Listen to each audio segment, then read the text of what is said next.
So yeah, when you put it in perspective of hard things to be able to do, today more than 4,000 people have climbed to the top of Mount Everest. More than 700 people have been into outer space, but still today, less than 100 people have ever sailed single-handed, non-stop around the world. I've done it twice now. And this boat has been built specifically to compete in a race called the Vendée Globe. Vendée because it starts in the Vendée region of France, and Globe because it goes around the world. Happens every 4 years. It's like the Olympics for us, and about 30 teams compete.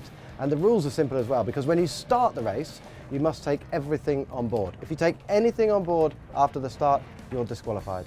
And if you step foot on dry land, you're also disqualified. So because of this, statistically, only 50% of the people who start the race will finish. In the 74 days of the last race, I started off sleeping 5, 10, 15 minutes at a time. By the middle of the race, I was sleeping 20 to 30 minutes at a time. The longest sleep I had in the entire 74 days was just 1 hour.